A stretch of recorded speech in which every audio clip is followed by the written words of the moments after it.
All right, I'm back, and gonna share the screen the entire time. It doesn't allow me to be on camera at the same time, unfortunately, so you can't see me. But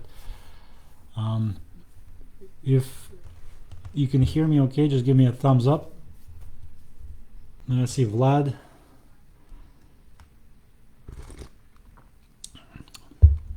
Hey Vlad, it's been a while.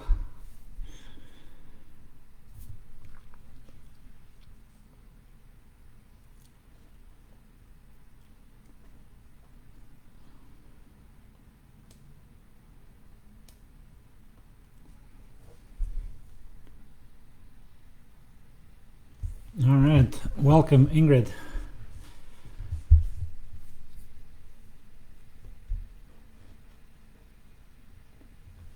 Ina, if the audio is good, just give me a thumbs up.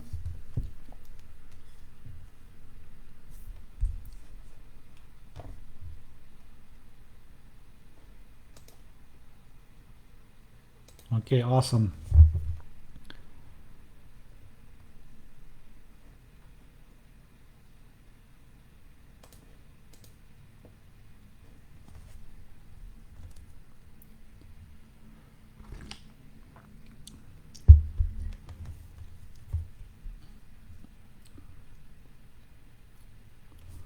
Okay, we're just gonna start soon. We'll let folks join, those who are late.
All right, so this is like my second time doing a Facebook Live, so hopefully the tech set up correctly. It will not fail, and we'll just figure things out as we go. So you know, those of you who are here, thank you very much for joining and letting me do this. And if you want to share it, invite more people in, those who you think can benefit from this, do so now. And Facebook keeps telling me my frame rate is too low. Well,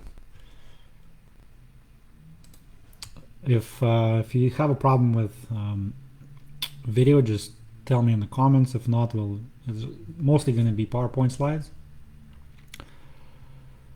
so shouldn't be an issue. Anyway, so I wanted to do this for a long time, like probably a couple of years in the making when I started the group first, and I just kind of never had the time to properly put something together. And then I started doing different speaking engagements here and there, this online summit, that online summit during COVID, and just kind of bits and pieces of info about Google Ads and, you know, marketing in general. And then I finally had enough experience and enough information to put together something more tangible. And then I wanted this to be useful to the actual people in the group, and there was a survey put out a few weeks ago where I asked members to actually submit their questions, and I compiled the questions on a spreadsheet and looked at the most common ones, and I've just picked the top 3 questions from the survey to be covered in this training. So this is by no means everything that was asked, but the 3 things I'm going to cover today are the 3 things that, you know, people were most curious about, or they were the most burning questions that they had. So we'll have a Q&A in the end. If you have something to ask that is not going to be covered here in this training, we'll have a chance in the end to discuss it if we have time. So this should take probably an hour and an hour and a half, just based on the amount of content I've prepared. So I've budgeted an hour and a half for this, and hopefully you guys can stay and absorb this all. So all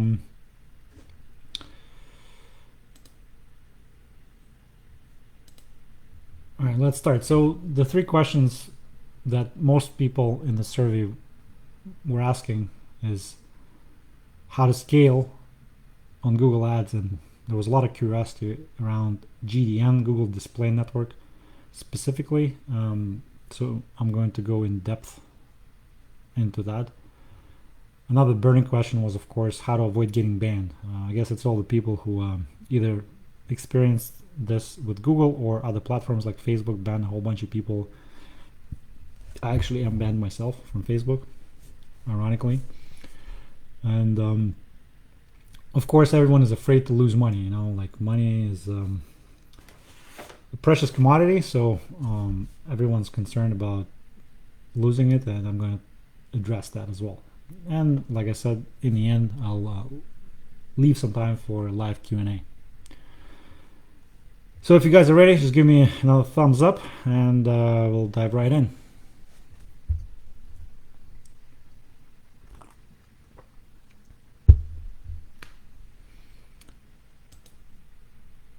Now, I guess the big question is, for those of you who don't know me or don't know me very well, is like, why should you listen to me? Well, I'm not trying to be the end-all be-all authority on Google Ads. You know, I'm just a guy who, you know, did it for about 12 years, and, you know, this is how much money I've spent. So I'm sure there are, you know, killers out there who do this in a couple of months, but you know, I think I have something of value to give back, and you know, I've won some awards. I've actually visited Google in California, and the reason I'm doing this is, like I said, I kind of felt this urge for a couple of years to kind of, you know, give back and help people with what I know, and also I felt like, you know, Google was being underserved in the marketing community in a way where, like, everybody was like, oh, Facebook this, Facebook that, and it's as if there's nothing beyond Facebook. And I felt that was a bit unjust, considering Google was around way before Facebook, and I started on Google in 2007, and more on that later, whereas Facebook only released their first ads like several years later.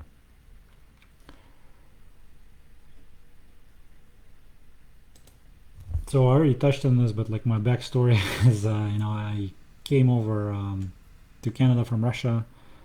Didn't have a lot of friends, but, you know, got a computer, and basically I had a lot of spare time on my hands, and I learned how to code websites. I actually started online marketing in 1998, and we were basically creating web pages and putting banners on them that used to pay commissions per every click, and would just siphon traffic off of like free, they were called directories at the time, and we would basically spam those directories with our links and get people to click on the banners and collect some money. So I did that for a couple of years, and then, you know, life happened. I actually you know, did the normal quote unquote route. I went to university, joined the military, and worked corporate jobs for, you know, about 7 years. But around 2007, I discovered affiliate marketing, and that required not, you know, my prior skills of building websites, but also how to get traffic. And at the time, Google Ads, they were called AdWords because it's primarily search oriented, was the number one way of driving traffic. And I started learning it. And you know, for the first 3 months of learning, I lost money. It was over $5,000, which was a lot for me at the time, but I didn't quit, and that was the big thing. kind of went back, found a couple of things that worked, and next year I actually made 13K on the side doing this. The year after, I made my corporate salary on the side, so I was still working full time, and then I made the equal amount of money doing this part time. And then, sometime later, I started making my entire annual salary in a matter of a month, and that gave me enough confidence to go all in 2011. So almost 10 years ago, about a month short, I went all in, and guess what? In 2012, I got banned from Google Ads. I got back in. Took me 2 months, but I did it. And then I got banned again in 2015, and also got banned in 2019 and 2020. And they let me back in every time. And I guess the biggest rule, is don't break the rules. Play nicely with the traffic source, with the ad platform, and establish a relationship with them. And more on that later, because I have a whole module on compliance. So again, because what I know has saved my business at least 3 times, my online business. The reason why I'm doing this is I hope this will help save and scale more businesses. So, right now, more and more businesses with the pandemic have been forced to go online, and if you don't know what you're doing and do something silly and get banned and don't know how to get back in, it's going to ruin your business. So I don't want that happen to anyone, because it happened to me more than once, and this is part of the reason why I am so keen on doing this. So we're gonna start with compliance. If you guys like this so far, just keep giving me thumbs up, or any questions you may think of, just start piling them into the comments. Like the video, share it, and like I said, because I got in trouble several times with Google, I'm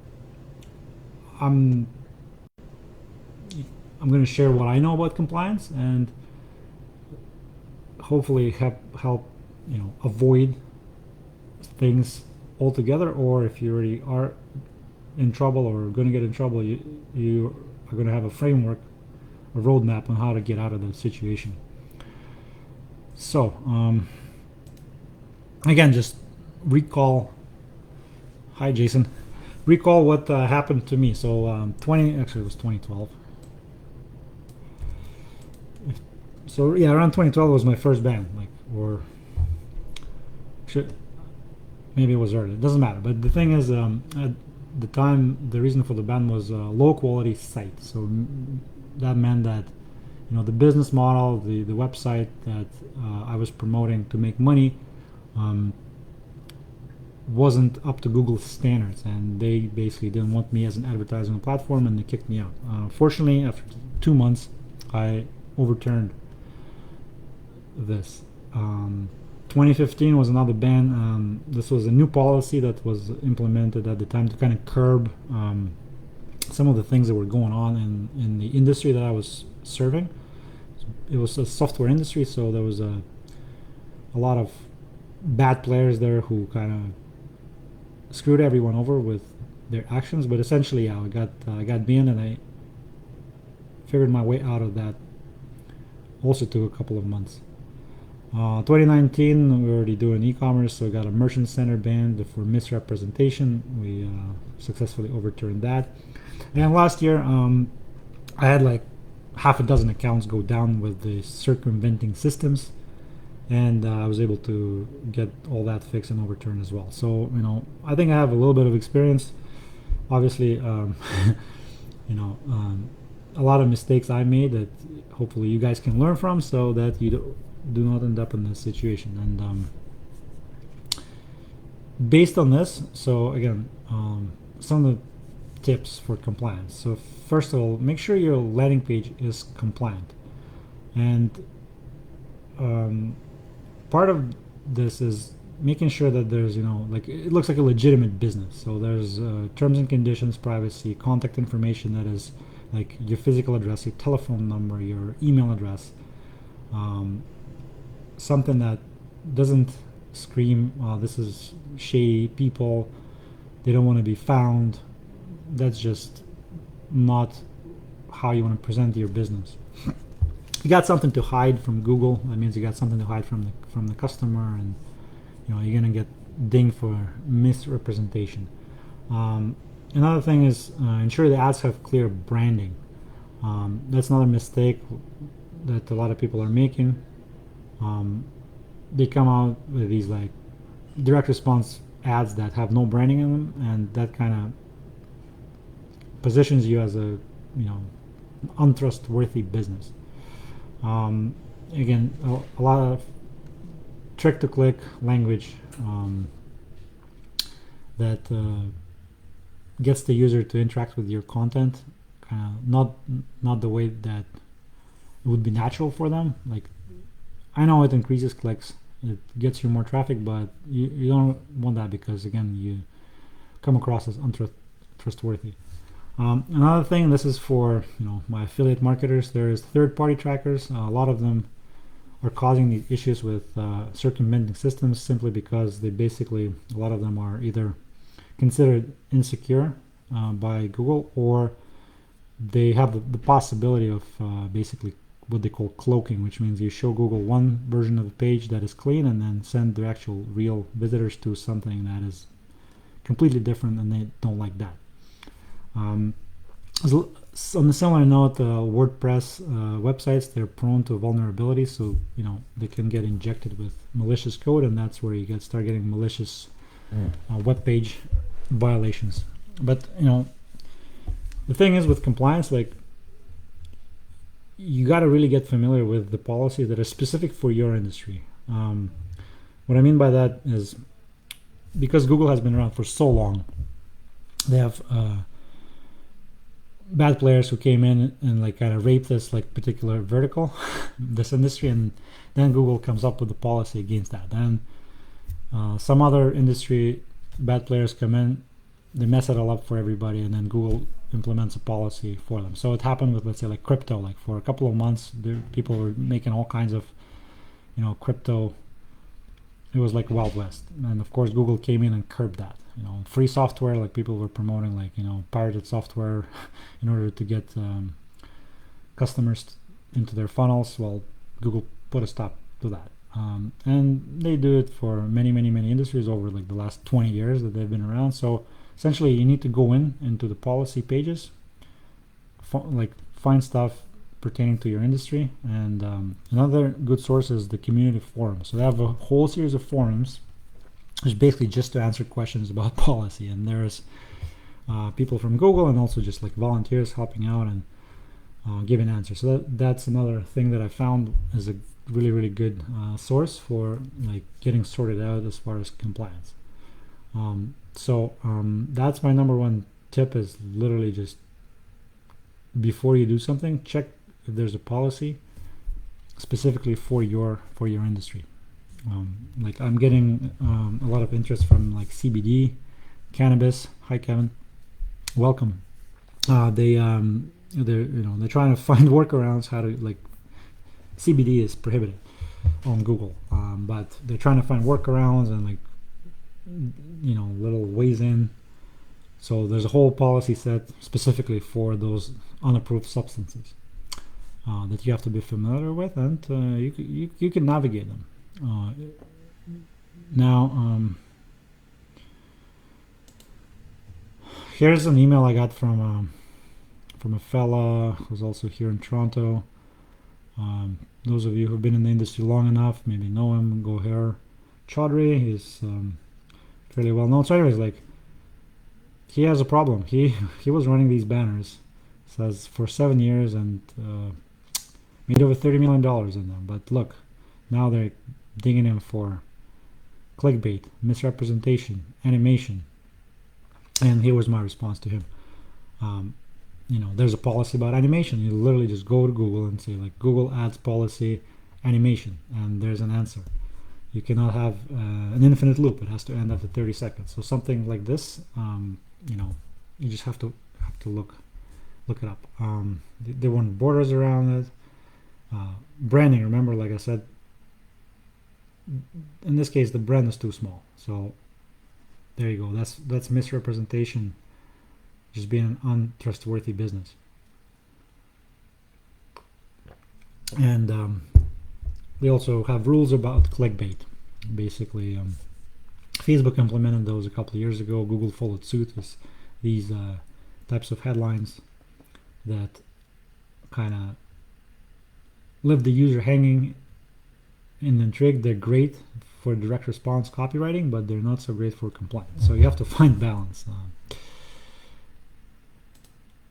Another thing, for instance, like we are heavily into like the tactical and guns industry.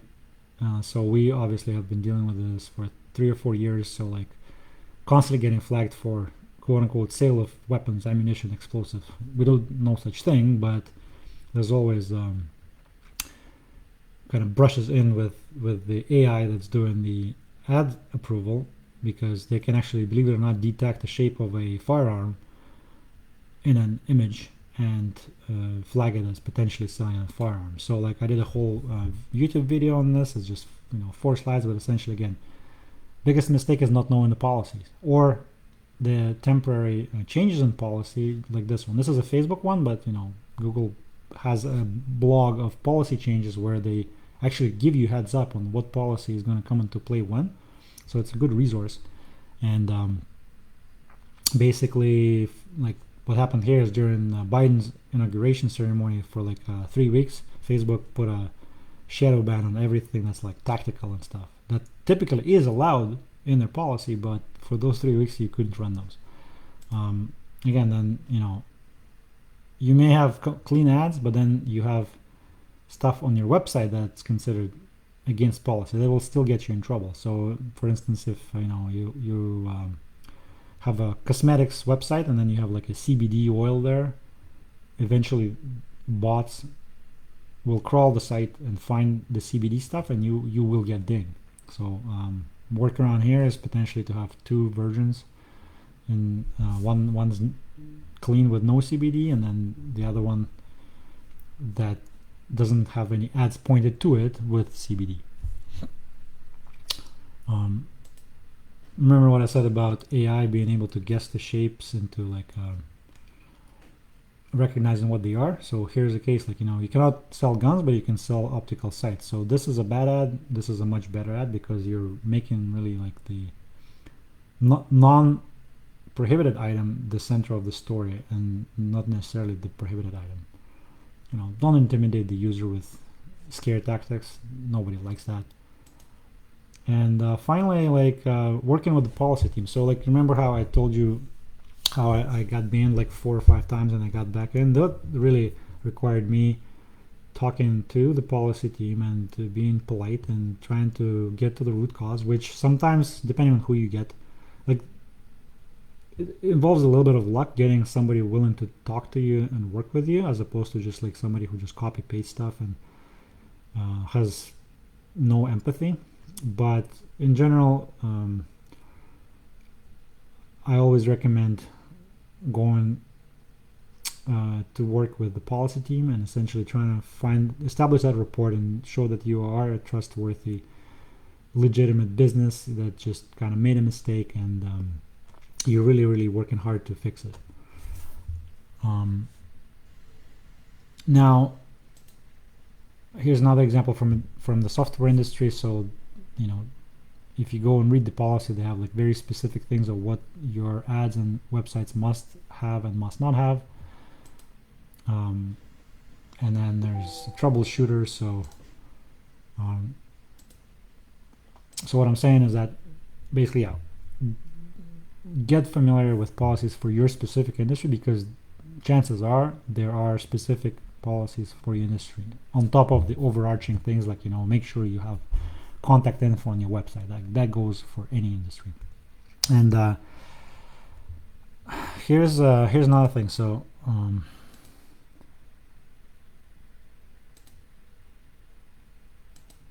so like, what about third-party help? Like, you got banned. You're talking to support and they're not willing to budge. So basically, here's the thing. I've tried these services. So first time when I got banned in 2011, I actually did it all myself with no outside help. Next time in 2015, I got suspended, and first attempt, Google told me to piss off, and I tried one of these services. So I called them, and they basically they told me that you cannot be helped. We can't help you. This is the policy change. Like everybody's affected. We can't do anything. So sorry. In 2020, when I got like 5 or 6 accounts down, and for a while it seemed like it wasn't possible to turn it over, I called another place, and essentially what they offered is like, what they do is they give you agency accounts of their own, and they charge you like 15% or something, or 20% premium on your ad spend. You have to wire them the money, prepay, and they take a huge margin on top of that. And I guess they have a source of agency accounts that they can cycle through. Again, it's up to you. Like if you want to do that, like people do that with Facebook accounts, but at the end of the day, I chose not to do it because I want to have a relationship with Google properly. Like as an agency, as an e-commerce brand owner, I want to be an equal partner. I don't want to be this like shady guy that goes around and like. Plus, I don't know a lot of people whose margins are big enough to afford a 15 or 20% hit just to run ads. You know what I mean? Ultimately, if you do have control of the entire funnel, like your ads and your website, you can make changes unlimited amount of times until you fall into compliance. So in 2015, I actually ended up completely redoing all of my sites into content sites. Like I hired bloggers to create content and remove all the offers from the websites, just put content on them to turn them into like quote unquote content sites, and then say appeal. And it got accepted. So it took that much effort, but as long as I was controlling the domain, as long as I was controlling the funnel, they allow you to make changes until you are in compliance. Now if you really want to geek out on the compliance stuff, like there's a book by this guy, and that's the guy who told me in 2015 that I cannot be helped. So I'll leave you with that.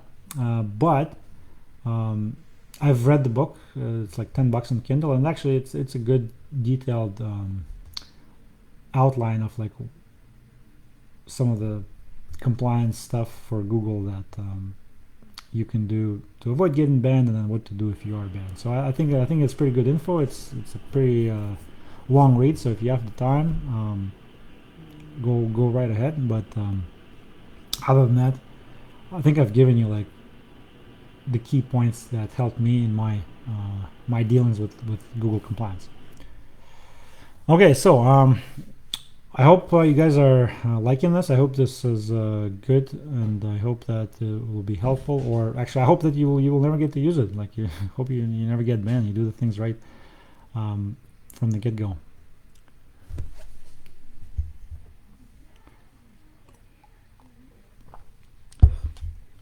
Okay.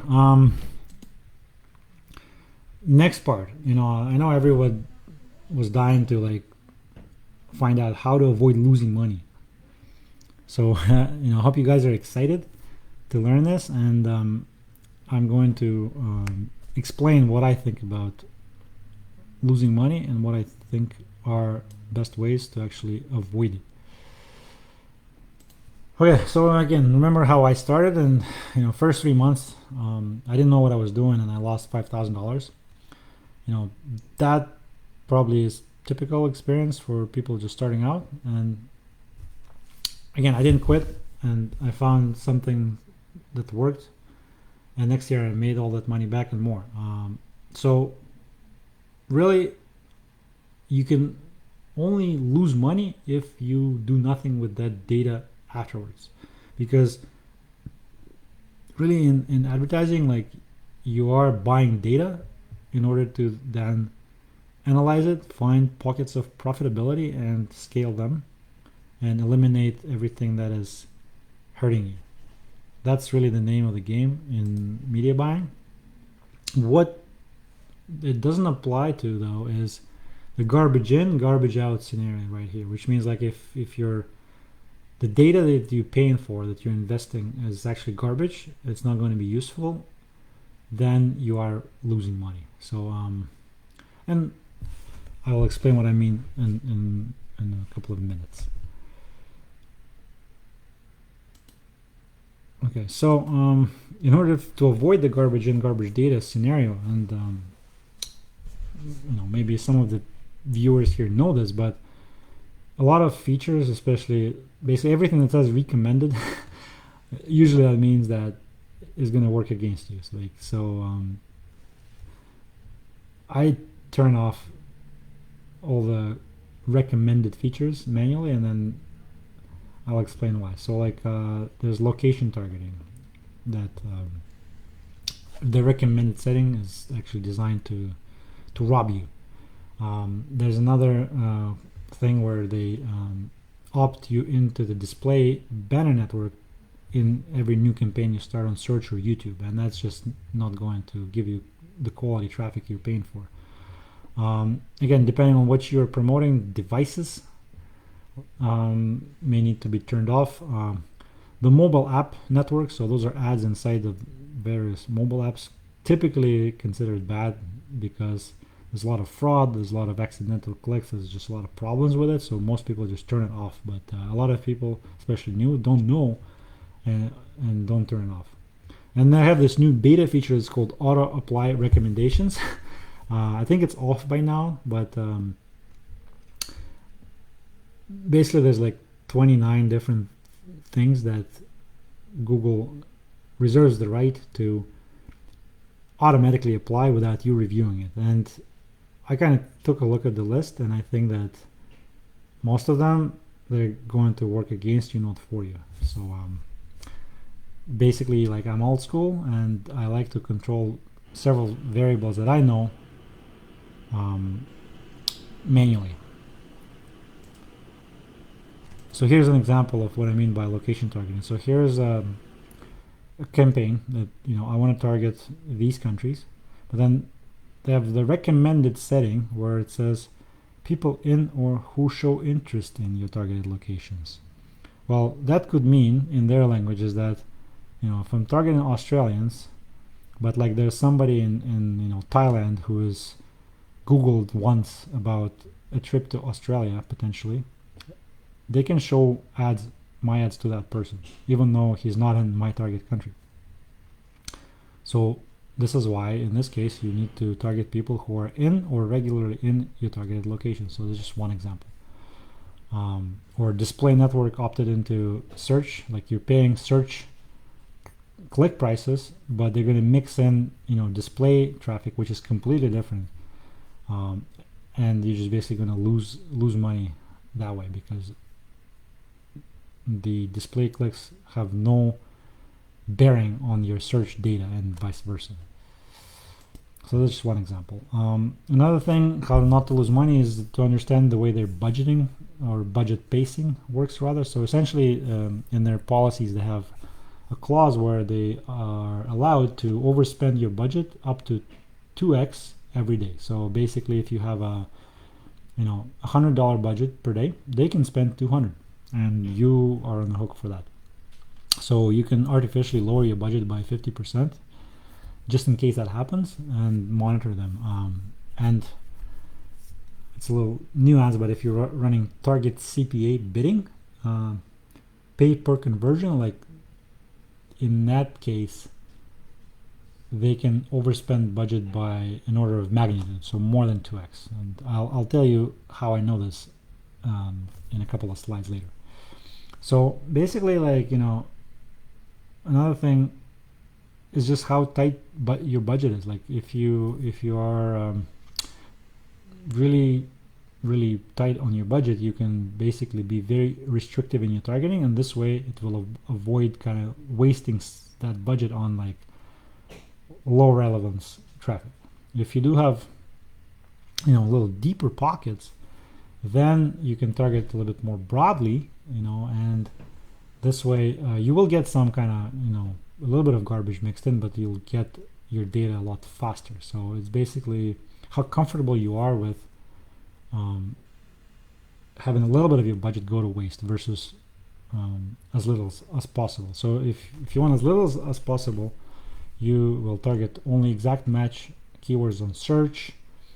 You will target strictly by placement on GDN, and you will thus get the most relevant traffic possible. However, you will miss out on all the related traffic that Google will otherwise suggest. If you're targeting too tightly, you will not get that, and that will prevent you from scaling later. So hope this makes sense. And another thing is how not to lose money is you either invest time up front or you pay later. What I mean by that is that again, if you have a big budget, you can basically launch a campaign with no negative keywords, which means there's no search will be blocked. And then as you go along, you will see in your reports that there's unrelated searches coming in, and you will just start killing them off one by one, but you by that time have already paid for them.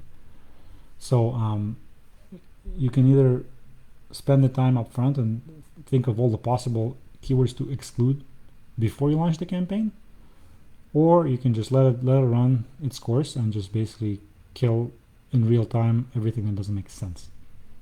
Similarly, you can apply intelligence before you launch the campaign and say, you know what, if I'm promoting a product that's meant for females only, does it make sense for me to exclude all males from targeting? They can gift this item to their wife or girlfriend. That's a possibility, but in general, does it make sense to do it? Or if it's something for elderly people, does it make sense to exclude 18 to 24 age range? Things like that. Another thing you can consider is turning off what's called partners from search and partners from the YouTube campaigns, which are basically like affiliate sites that sometimes are considered low quality. So if you do want really make the most bang for your buck for your budget, sometimes you can turn those off initially, and that will ensure that you're paying just for the highest quality traffic there is. Okay, and there's a couple more ways how you can lose money, and that's one of them is fraud. So fraud does plague the display network primarily. These are either like malicious websites that people set up in order to simulate artificial activity and get paid, or sometimes it's just webmasters putting in ads close to action buttons so people accidentally click them. It's also not very ethical, but it's very hard to catch. And there are third-party tools that kind of allow you to filter out fraudulent clicks or block fraudulent placement. That usually happens after the fact, after you already paid for them. So yeah, you will not pay for them again, but at least once you have already paid those fraudsters. And I'm basically having a problem like this right now on one of my ad accounts, where they literally create a new domain name every day. It's the same website they upload, just a carbon copy of the one the day before it, but always a new domain, so they're impossible to block, and at least once they will ding me. So unfortunately, there's not much you can do with fraud. But another one is human error. So remember how I said you can overspend your budget? So several times I've missed a decimal in a bid, and I've spent my entire budget in 30 seconds. So imagine bidding $50 instead of $5. Typically you get all kinds of traffic, the floodgates open up and you spend 2x your daily budget. Or this one time it was like a $50 a day budget campaign, but it was a pay-per-conversion campaign, and the operator on my team made a decimal mistake and bid something like $500. So I think the campaign spent $2,000 in a matter of minutes. If that happens, Sometimes you can get a courtesy credit. They will do it once for you, and I just basically opened the support ticket and said, hey, I made a mistake, I made a typo, can you help me out? And they gave me a courtesy credit once. Second time around they didn't. But yeah, this is how I've wasted thousands of dollars literally just by being stupid or not paying attention to detail and just messing up a decimal point. So don't do that. All right, so I hope that made sense, like how to avoid wasting money, losing money. So, first thing, basically, you have to shift your mindset about what losing money actually is versus investing into buying data, but also being smart and being prudent and making the right decisions on how that budget is spent. That is how you avoid losing money literally on stuff that actually is irrelevant. So that's my message about losing money on Google. Any platform can have campaigns that will not work. There are offers, products that don't sell. That's fine. It's not really the traffic source or ad platform's fault per se. So there will be occasions like that, but in general, if you put in the work up front and plan your campaigns accordingly, exclude everything that does not make sense, you will maximize the chances of your money working for you. All right. So the biggest part, and one of the number one question was like, how do I scale on Google? So this is for advanced advertisers who already have a converting offer and they basically kind of hit the limit, or they want rapid growth. As you can see, we had experienced a couple of periods of rapid growth where we scaled up like from here to here and again. I'm going to share what worked for me and see if it makes sense. So is that cool? All right, so hopefully everyone's excited for this. And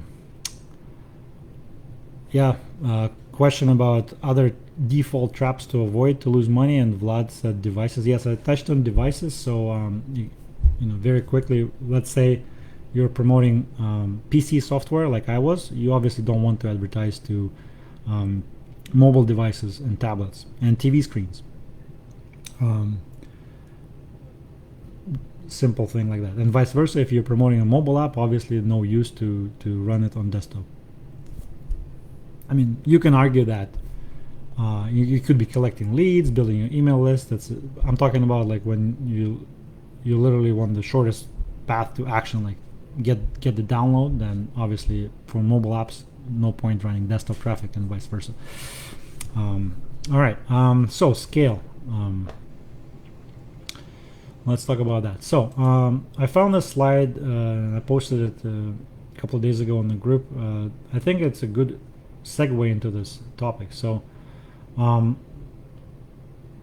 because a lot of people asked about GDN, Google Display Network, this is all the banner ads that you see on the internet. It works or it doesn't work, and that really depends on what you are promoting. So if it's something that's very specific and people aren't actively looking for it, well, guess what? GDN will not work, most likely. If it's something very specific and they're looking for it actively on Amazon, well, guess what? Probably not going to work either. So that's the thing with display in a nutshell. So for certain products, it just does not make sense.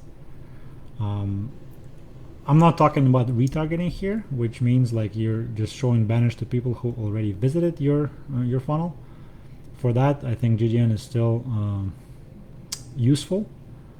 But if you're just doing prospecting, like cold audiences, it's got to be like a mass appeal, no-brainer impulse product, typically. Or it could be a branding play, like raising awareness, things like that. So that's the first thing you got to have in mind. So display will not work for everything. It has to be pretty mass appeal product, in my experience, that anybody could want. So scaling, there's only two ways to scale a campaign on Google. You either outbid everyone or you outwork everyone, or both. Typically, again, I always bootstrap. I always was scrappy, so I had to outwork and outsmart and outmaneuver, the lazy guys with a lot of money. You have to do it as a up and coming startup, as a up and coming e-commerce brand, as an affiliate marketer, because you're operating on a margin. You never get paid the full amount, and scale on Google really works on a combination of your budget, your bid, and your click-through rate. Like the higher they are, the higher your impression share. Because why? Because Google is going to make more money. The more people click, the more money they make. The higher your bids, the more money they make. The higher your budget, the more you spend. So if you can outbid your competitors, if you can have a larger budget, let's say your budget is 1,000 a day and there's 500 a day, they're going to run out halfway through the day and you're going to get the rest. But to outperform, really, you have to have better ads and better converting funnel as well than your competition, and you do that by testing and coming up with unique angles and all the good direct response stuff that is outside the scope of this presentation. But then the next step is how to get even more impression share. And what a lot of people don't know is, there's a lot of unused, unsold inventory on Google. And I developed something, I call the full spectrum bore campaign structure. Basically, it's a military term, given my army background, but essentially that's like trying to take advantage of all of the available inventory as much as you can. I'm going to explain it on the next slide. And also, if you're not local, if you're not national, there's a lot of international scale. Like 90% of the internet users around the world are all using Google, are all using YouTube, and their websites have AdSense. This is why, if you can go internationally, you can really crush it. In fact, I made probably 2/3 of all my money on Google from international traffic, and that included, third world countries, tier 2 countries, because there's less competition, clicks are cheaper, and if you can monetize them, it's so much easier than the US. So what I mean by available inventory, so besides search volumes on search and I guess video views on YouTube, with the display network, it's basically the AdSense units that are placed on these websites on the internet. And this is a news site from Toronto, and they have on this page just two ad units. They have the the square, and they have the horizontal one. So this is 728 by 90 pixel, and this is probably 300 by 250. What this means for you is that if you only run this type of ad, you will never get placed here, and vice versa. Now, there's mitigation strategies with something called responsive ads, but that's still not going to guarantee that you're going to get served here. And here's a Yahoo website, so they have similar 300 by 250, but now instead of a 720 by 90, they have this format, which means if you want to serve 728 by 90 horizontal banner, you will never be shown here on Yahoo. So you're not going to get that inventory.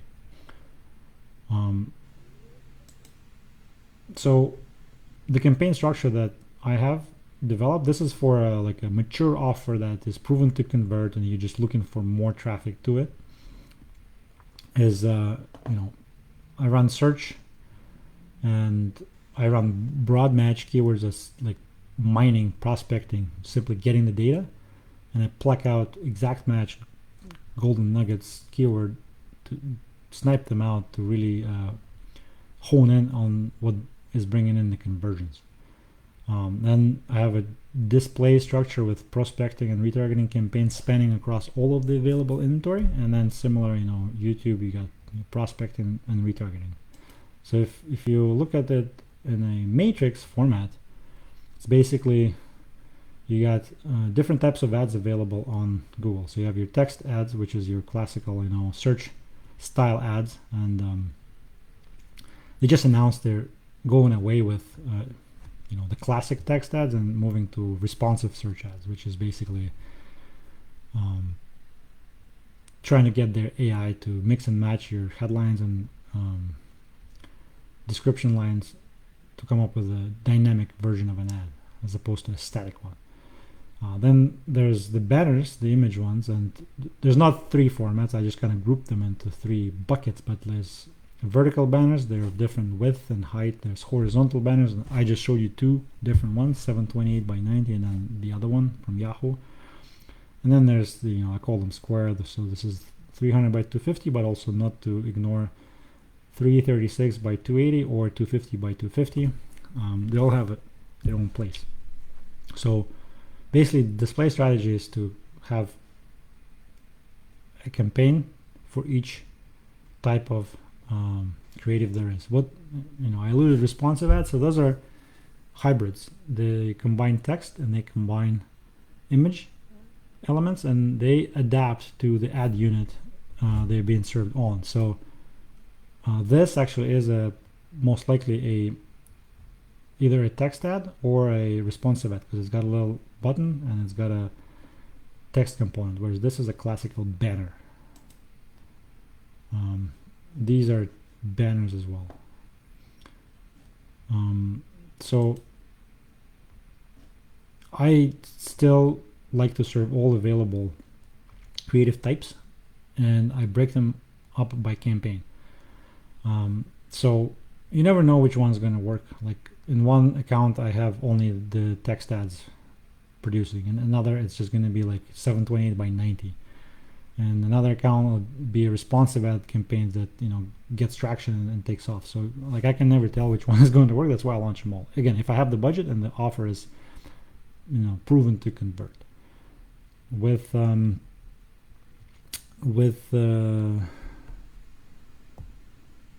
smart display, this is just actually, I think now they started supporting other creative styles. Before it was just responsive ads, but essentially it's like an automatic display campaign that like has no targeting. You just give it a website and say go, and the AI is supposed to find you the traffic. Well, sometimes it works too, sometimes it doesn't. So I also launch them if it makes sense and see what happens. All right, so this is really like the secret to massive scale on Google, especially Google displays, to launch them into as many creative types as possible, to try and find pockets of unsold, unused inventory and exploit it. The reason why it's broken into separate campaigns is because typically what happens is in any given campaign, like Google will pick like the best performing thing and just pretty much after a while just only show that, which means like if you have if in one campaign this is your best banner, all the other banners will not show. So by creating another campaign which only serves horizontal banners, I can allow the first campaign to optimize and show this banner, and then the second campaign will find the best horizontal banner and show it on other sets of websites independently without optimizing itself out. So I hope that makes sense.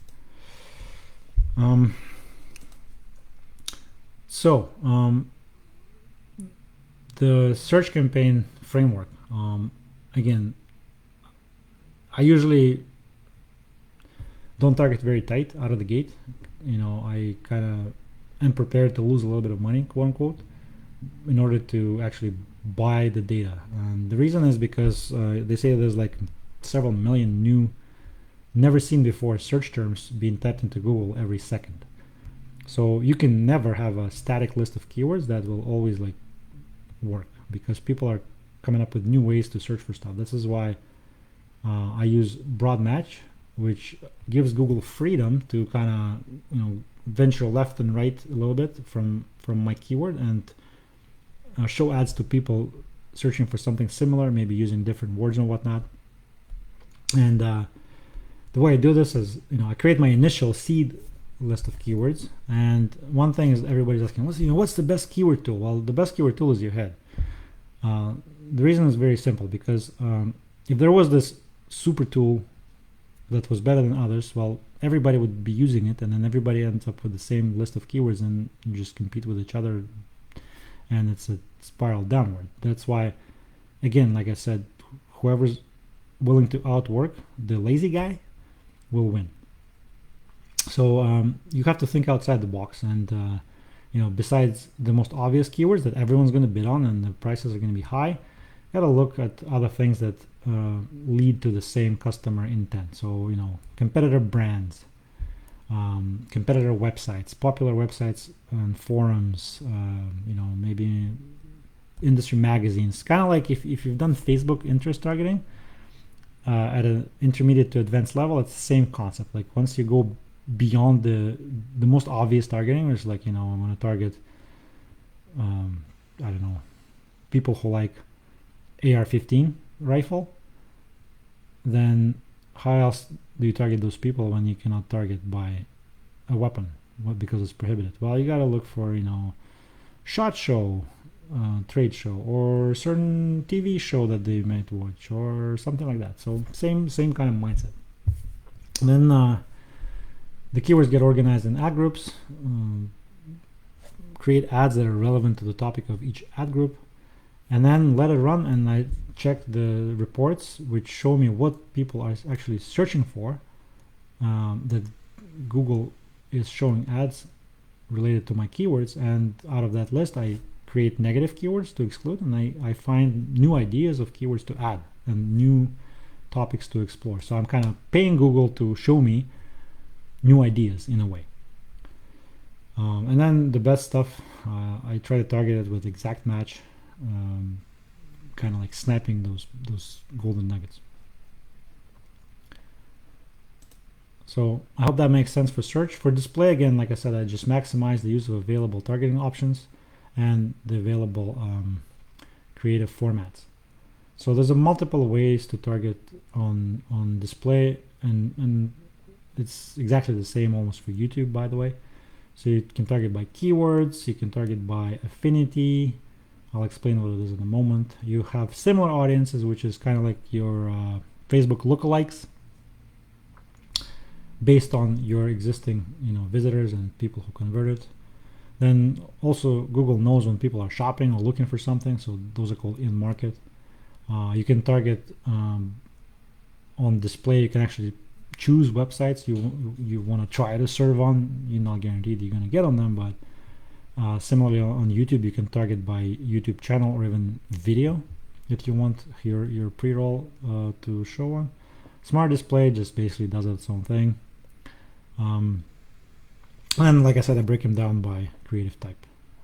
Image, responsive, text at a minimum, and then I usually break my image banners also by banner size. So yeah, YouTube campaigns, like I said, very similar. Keyword, custom intent, affinity, similar, in market, and then you can target by channel or video. So here's what I call ethically steal your competitor's client. This is very powerful. Is basically you can show Google ads to people who visit your competitors' websites. It's called custom affinity. You just say, hey, find me all the people who visit all of my competitors' websites and show them my ads. You can have search retargeting. This is like, hey Google, find people who searched for my competitors on search and show them my ads. You can target by interest and even geo-targeting. Like if they have physical locations, you can actually geo-fence around those locations and like show ads to everyone who visited it. Like so. When I was doing some consulting for the CBD company, I said, why don't you, target around the dispensaries? Why not? Okay. There's also in-market audiences, so somebody who's actively looking for a certain product or type of service, like shopping for a car or shopping for a new home. Custom intent audiences. This is like a different way of targeting by keywords. So you basically tell Google to find people who used these keywords. There's people with strong affinity, like gamers or outdoorsmen or whatever, hunters. So there's affinity categories that you can target. And also geolocation, like you can target like by more affluent areas depending on what you are promoting, so zip codes or postal codes. And a couple of technical things that help scale is to actually not doing everything in the freaking browser, right? A lot of people don't know this, but so first of all, there's like a Google Ads Manager account, used to be called MCC, My Client Center. This is kind of like the business manager for Facebook. So I highly recommend everyone create one. And similar concept, you can create accounts from underneath it. You can get rid of accounts from underneath it, and it's more of an agency style tool, so it positions you as an agency as opposed to just like a mom and pop advertiser with just your own personal ad account. And then there's the tool that I call the force multiplier, which is our military term. It really allows a single person to create massive campaigns at scale in a matter of minutes, and it's called the Google Ads Desktop Editor. It's a standalone tool, and it's super powerful, and it's a huge time saver, and very few people know about it. Like 95% of people I interviewed, they never use it or don't know it exists. And I'm like, okay. You call yourself a professional and you never used it? Well, that is not going to get you very far if you have to run campaigns at scale. So, it's fine if you run a couple of campaigns for a local restaurant and it's like 2 campaigns and 30 keywords and like 6 ads. You can do it from within the browser. If like I've set people in front of our ad accounts where at the time we were running like 10 products across 150 countries across display and search and YouTube, and they had this deer in the headlights look. I'm like, oh my god. Yet I can create a structure in like 20 minutes using the desktop editor, because it allows to copy and paste campaigns and entire like data sets, and like it's like Excel on steroids.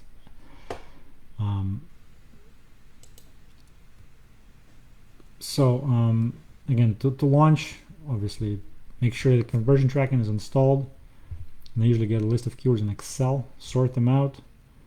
I also write my ads in Excel, then I import it all into the desktop editor to create the campaign, set bids, check settings, turn off all those default recommended features and stuff, make sure I'm targeting correctly, and launch. And then like it's super simple hack, but I just take the same search campaign in the editor, copy and paste it, and change it from search to display, and boom, that's your display campaign with text ads ready to go with keyword targeting. Keyword targeting sort of stopped working very well on display. They tried to get rid of it a couple of years ago. So then in that campaign, I would add display specific audiences. So I would take the same list of keywords that I just made for search and turn it into a custom intent audience. And then the websites I compiled as part of my keyword research, the competitor websites, that is my custom affinity. And then the same list, I can also try to target by placement. So I want to show ads on my competitors' websites or industry magazines. Boom, that's my placements. And if you had the conversion data already, you can create similar audiences. So add all that in, block mobile app categories to avoid wasting budget on that garbage traffic, at least initially. There's a feature called targeting expansion. It's kind of like on search you have broad match. So this is your broad match for display. It's basically allowing Google to venture outside of your targeting and explore different ideas. Works great for scale. Initially I like to keep it off because it sometimes brings in something that doesn't make sense. So that's another default feature that can help you save and not lose money from the start. But then once it starts converting, by all means you can go aggressive and turn it on and say, hey, find me even more traffic like this. That's what it's for. So that's my first display campaign ready. Just basically copying, pasting my search campaign and adding a few things to it. And then I can copy and paste this campaign again. It takes 5 seconds. Delete all the text ads and add my banners, add my responsives, and boom, there's my entire account built in like, once you have the first campaign done, the rest will take you like half an hour. Creative. So I like to have at least 3 per ad group. Like there's many different, schools of thoughts on that. basically I start with 3 or more, and then I just kind of kill the bad ones and add new ones. Test as often as possible. For search, I try to make it very custom tailored to keywords.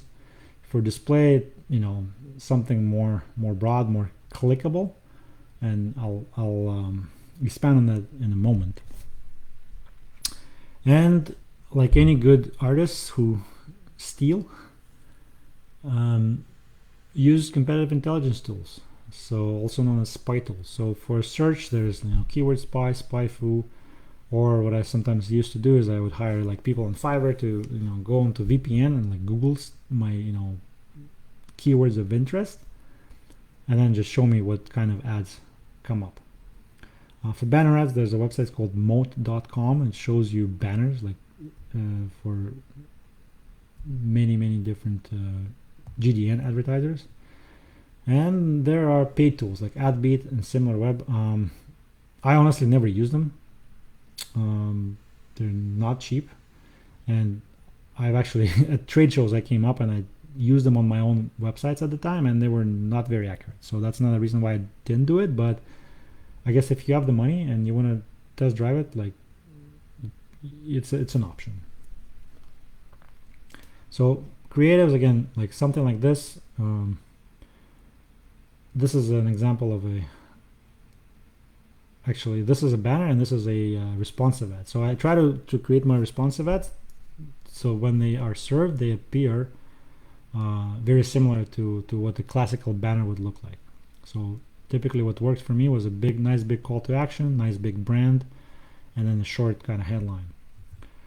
There's also an option to use the built-in ad builder inside of Google Ads, so like you can add stock images on the fly, and that also works to a certain extent. Like if there's lifestyle images, I think they have an API directly to iStock Photo or something, or Shutterstock, so it's a pretty useful option. Text ads from search, they're going to get rid of the expanded text ad, like I said, in next year, but until now they do work. And then it's just basically very short direct response style copywriting, like benefit call to action. And as you can see, like people are saying that oh, display has a very poor CTR. Well, guess what, that's not very poor CTR, is it? It's comparable to search. Some, again, more in text ads for like, these are real life ads, rent for life insurance. What you can see here is what's called dynamic keyword insertion. It works on search, doesn't work on display.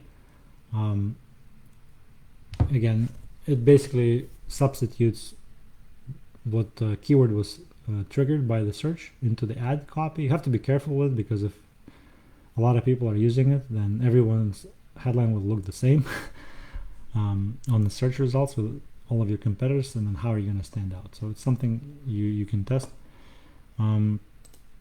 Here's some more ads. So like these are this is an example of responsive ads, so combines an image component with a text component, and depending on what works better, Google starts serving that format more and more. So eventually, like it will learn what works best on what website. This is a banner. Potentially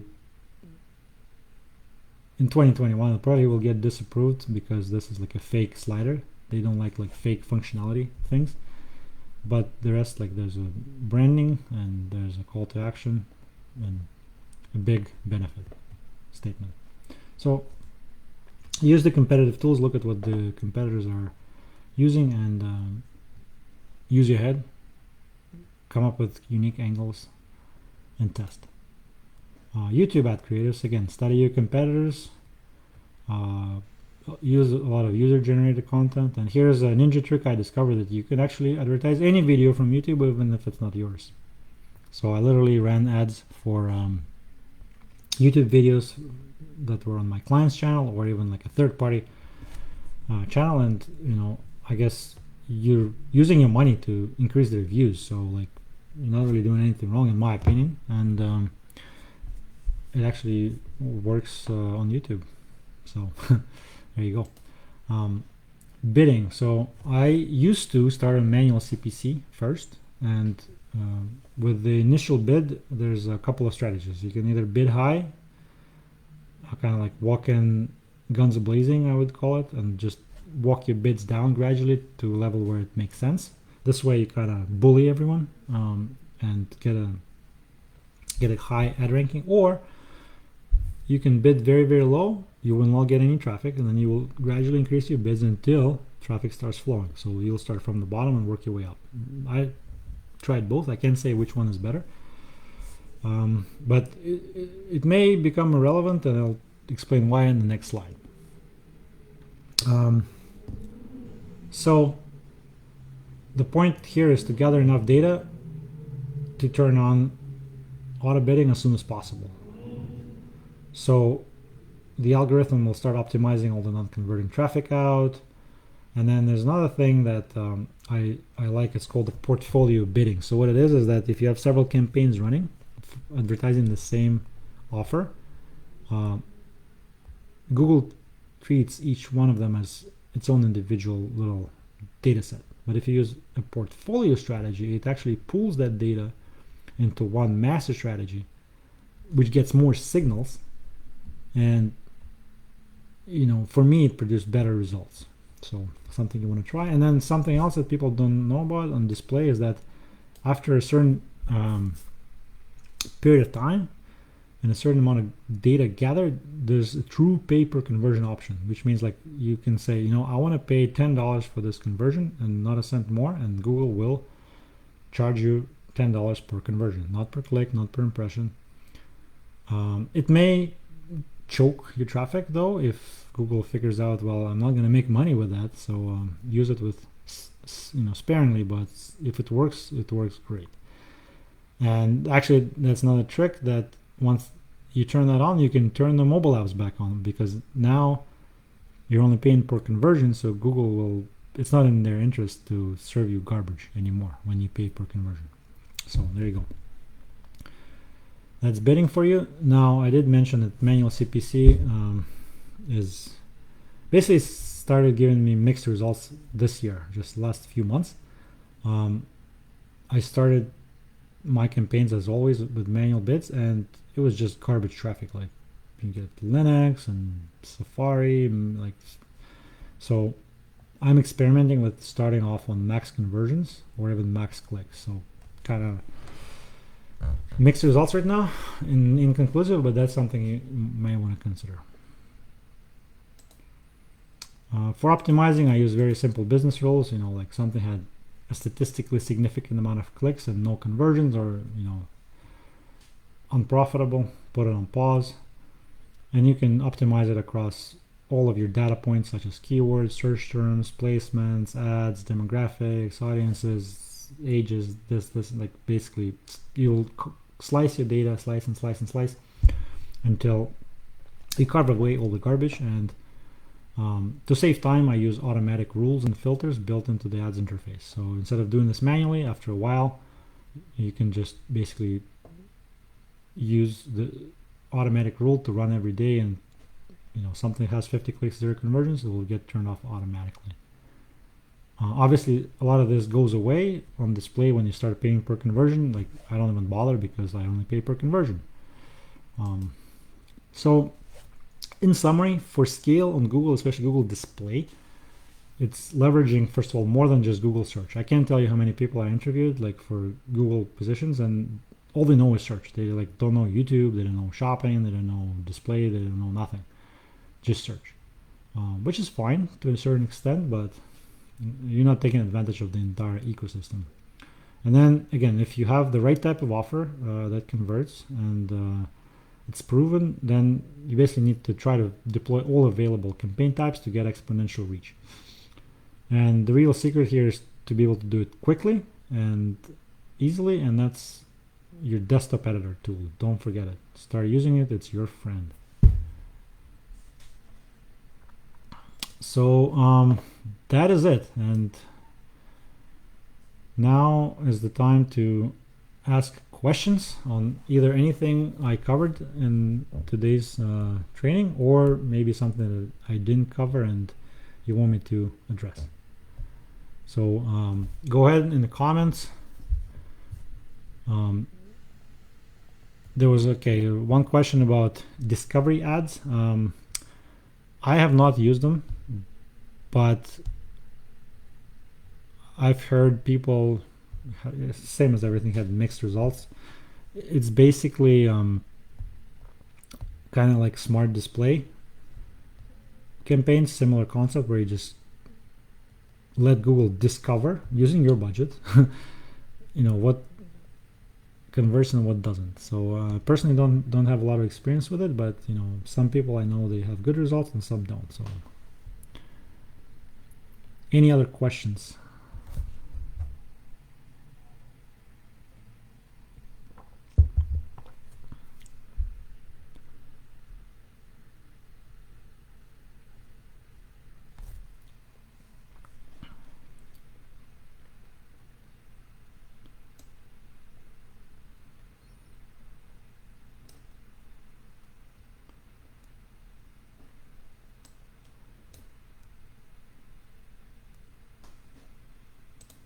Okay, I don't see any other questions, so it's either I've done a really good job on explaining this, or I put everyone to sleep. But I want to thank you guys for showing up and letting me do this. It's really like second or third time I'm doing this, and oh wait, one more question. How do you scale if you have limited geography, such as a city of 100,000? So okay, you will reach the end of exploitation eventually in a limited geography like that, simply by virtue of it being $100,000 population. Again, I would say your goal is to try to maximize the use of all available inventory on Google in the scope of that geographical area. So let's say you only run search ads, which means you are not going to show any of those people any display ads or YouTube ads. You're going to miss out. So I would say you pretty much have to create a campaign structure just targeting that little area to get as many of those people to see your ads. Again, depending on what you're promoting. Like if it's something like uber niche or super specific, it may not make sense. But if, let's say, it's an offer that everybody in the city would want, I just had a lunch with agency owner a couple of weeks ago. They ran a promotion for a dentist in Manitoba, in a small town. It was like a very successful promotion, to the point where like it got featured on the local TV and radio, and the mayor invited them to speak, and because it was such a good gesture. But eventually they wanted as many people as possible to know about that promotion in that town, and it organically scaled outside of the internet to TV, radio, and print.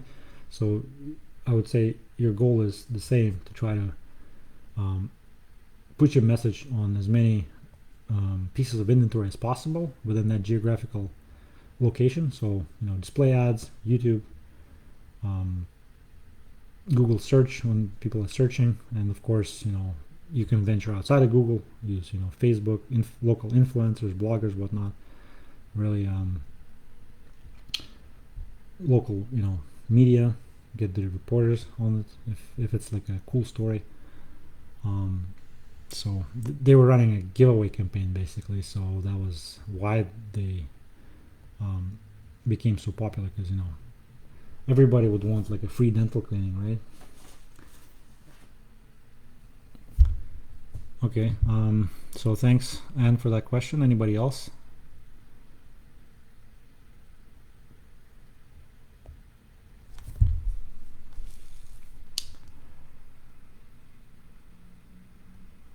I know, Vlad, you had a lot of hopes for learning more about GDN.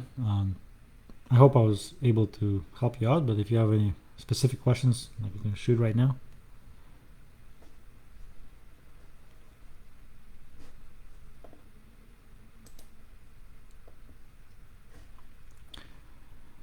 All right. Well, if there's no more questions, then I have a question for you. Was this interesting? Was this useful? Did this help you out at all? If yes, just give me a like, give me a thumbs up, and if it was a little bit too much, then let me know as well.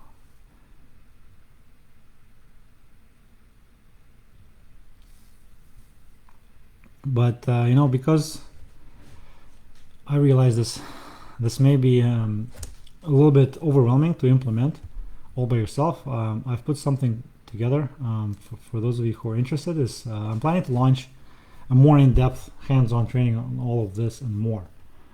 There's going to be a beta group. Like, I wanted to do this for a long time, like probably 2 or 3 years. I used to be an instructor in the military, and I kind of missed those years, and maybe that's why. But like, I have this calling, almost like just pushing me, like to try this.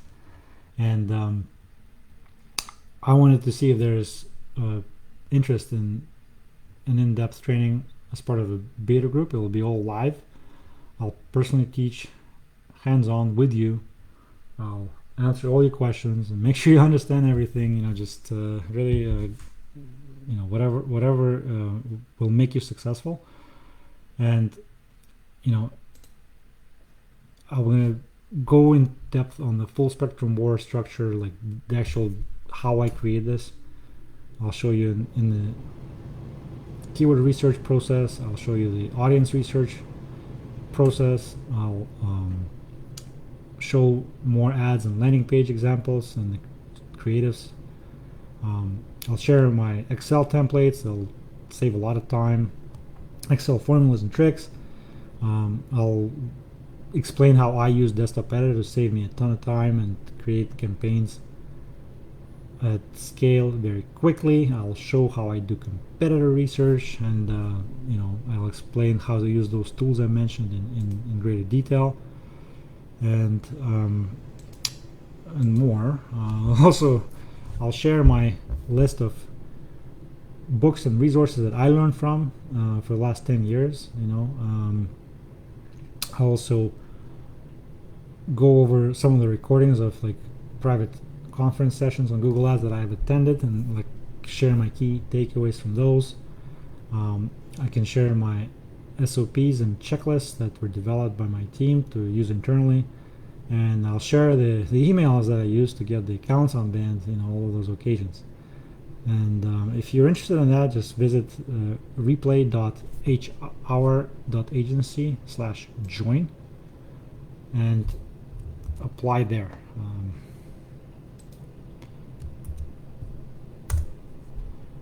So I'm going to post the link in the comments.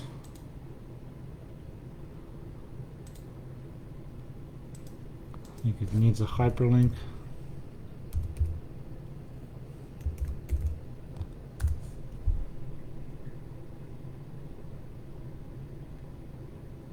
There you go.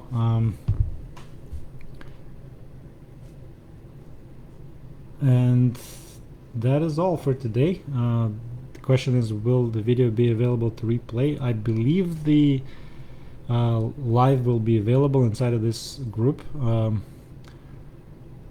Again, like I said, this is like my second time doing a Facebook Live, so I'm not super familiar with tech. I usually do these webinars on Zoom and stuff. Any advice on handling Google account suspension? So I guess you're joining in late. There's a whole session I did in the first third of this presentation on my story with account suspensions, how I turned them over 4 times. And again, if there is a replay, you will be able to rewatch, and of course in the beta group I will go over the compliance and the framework for handling suspensions, my my demeanor when talking to support and reps, and trying to get them to be empathetic and to work with you. Yeah, I can go over that. Basically, yeah, the beta group will be like whatever you guys want. Like, it's not just what I think you should know, but it's also what you want to know. It'll be a two-way street, because obviously there's certain things that I think are essential to any high-level professional, but I also realize that everybody has their own specific questions and whatnot that they want answered that are specific to their business, and I can do my best to answer them the best I can. So that's the reason why I'm doing the live beta, and I'm not trying to record a course or anything like that. It's literally going to be built from the ground up based on the needs of the group, and of course with my my insights.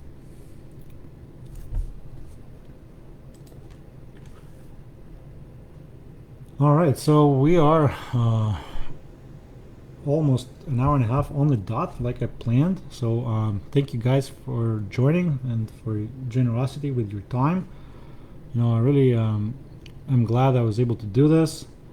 I wanted to do this for a long time.